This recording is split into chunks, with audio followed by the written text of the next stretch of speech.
James, I just played a 5-minute segment of you and the New York Times reporter basically admitting that everything he's been writing about January 6th so-called insurrection is horse bleep. This, to me, is jaw-dropping. He's completely contradicting his own reporting. I mean, to say there were a ton of FBI informants among the people who attacked the Capitol is a big freaking deal. This guy is not just a reporter. He's a New York Times national security correspondent. That's right, Larry. This guy's a Pulitzer Prize-winning national security correspondent. New York Times, Matt Rosenberg is his name. He says, quote, there were a ton of FBI informants among the people who attacked the Capitol, unquote. And Larry, he says a lot of really amazing things here. These are things that he says the New York Times people who were there at the Capitol who suffered trauma on that day. He says they were effing little dweebs who keep going on with their trauma. Shut the F up. Dude, come on. You are not in any danger, unquote.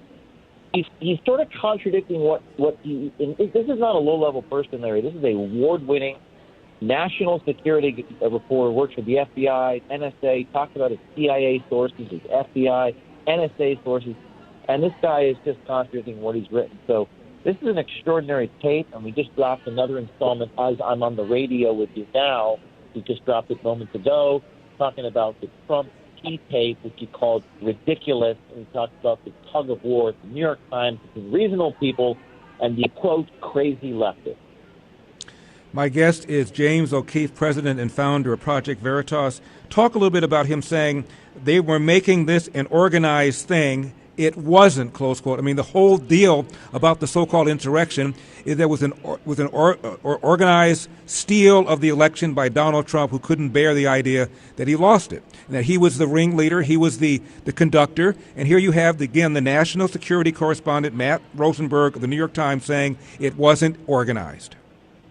Right. He says it wasn't organized. He says the media was making it too big of a deal. So he says the left overplayed their hand. This is what a New York Times reporter is saying. The media were making too big a deal. They were making this an organized thing that it wasn't, close quote. So this is a New York Times reporter really discussing the fact that at his newspaper, the New York Times, there, his colleagues were, quote, not the clearest thinkers, some of them, and, quote, very neurotic people. So he's really telling us how it really works in journalism, that they work with their administrative agency sources at three-letter agencies who make stuff up and feed them the information through these intermediaries.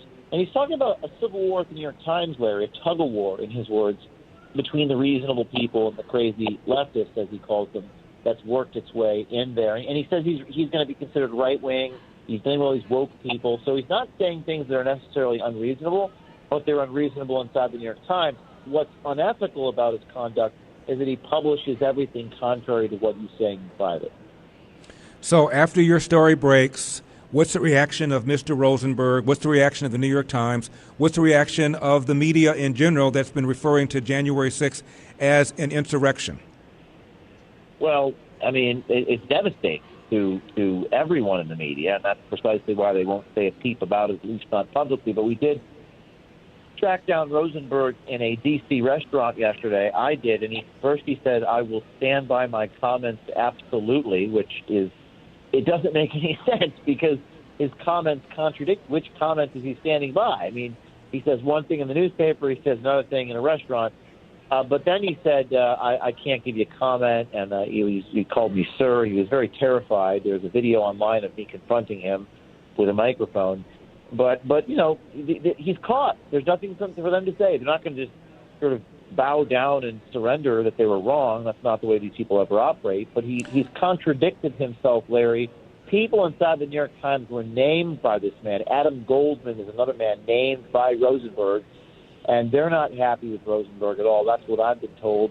And there might be some penalties. He might lose his job. More on that in the next couple days. Now, just to be clear, when he said, I will stand by those comments, absolutely, he was referring to the comments he made to the undercover Project Veritas reporter, not to the comments he made in his article in which he talked about the so-called insurrection. Precisely the issue. What happened was we don't know the answer to that because first I said, will you stand by your comments? And he said, absolutely. And then he goes, what were my comments? And and this video is online. I read the comments aloud, and this is on video. His body language showed how uncomfortable he was, and then he said, "Well, I just made those privately."